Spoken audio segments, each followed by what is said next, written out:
When it comes to weight management, is it more important to pay attention to the quantity of food you eat or the quality? The answer is yes.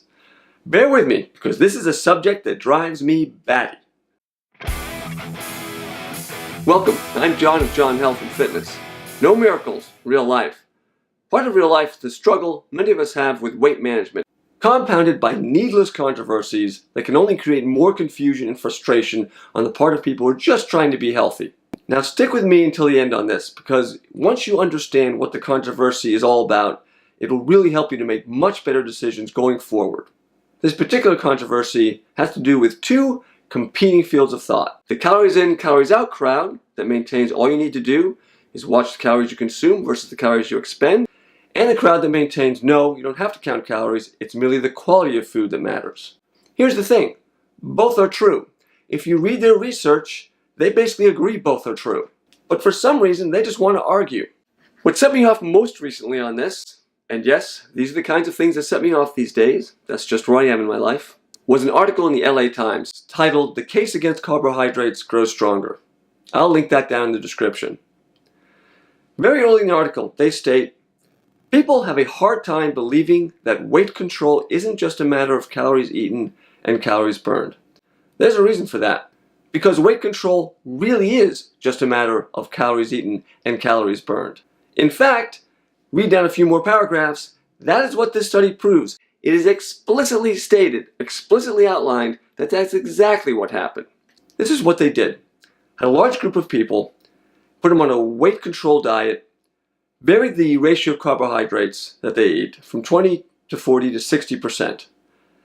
They controlled the amount of food they ate to keep their weight constant. And what they found is the higher carbohydrate group actually had to consume less over the course of the study. In fact, 250 calories a day less by the end of the study. In other words, to keep their weight constant, they had to adjust calories consumed against calories burned. Now, the useful thing to come out of this study, to keep in mind, is it really does matter what you eat. That does not mean the calories in, calories out argument is invalid. It actually validates it explicitly. It's just that that relationship is a dynamic one. What you eat, what you consume, calories in, can affect calories out. And just as an aside here, later in the article, the author says the calories in, calories out view offers no compelling biological explanation for the obesity epidemic beyond it's complicated and many factors are involved. But that's exactly what you just said. It is complicated. There are many factors involved. When you count calories in, you have to take into account the fact that that can affect calories out. Just like your state of activity, just like exercise, you have to watch both sides of the equation. Otherwise, it makes no sense. So yes, you can't just look at a chart that says your resting metabolism should be around 1,500 calories a day and say, okay, I can eat 1,500 calories a day in glazed donuts. I'm good to go.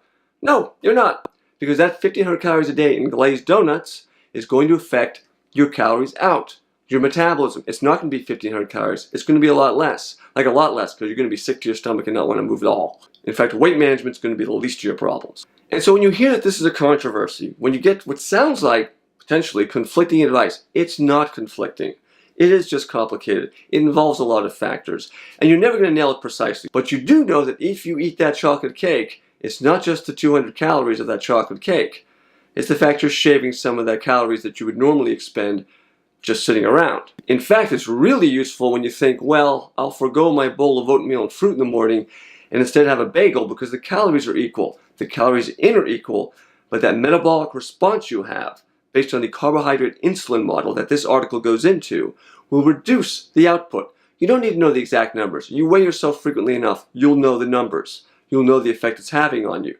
But if you know that, you know those substitutions aren't one for one, you can make wise decisions going forward. So make good food choices. Avoid processed carbohydrates, and at the same time, you can watch your calories very carefully. Both the calories you consume and the calories you expend, whether you're trying to gain weight, lose weight, or just maintain your weight. Before you go, leave down in the comments whether you thought this was helpful and hopefully clears up a little bit of the non-controversy controversy. If you want to see more videos like this, hit the subscriber button and the alert bell so you get the notifications. We do exercise, nutrition, and motivation. The whole package. Thanks so much for watching and take care.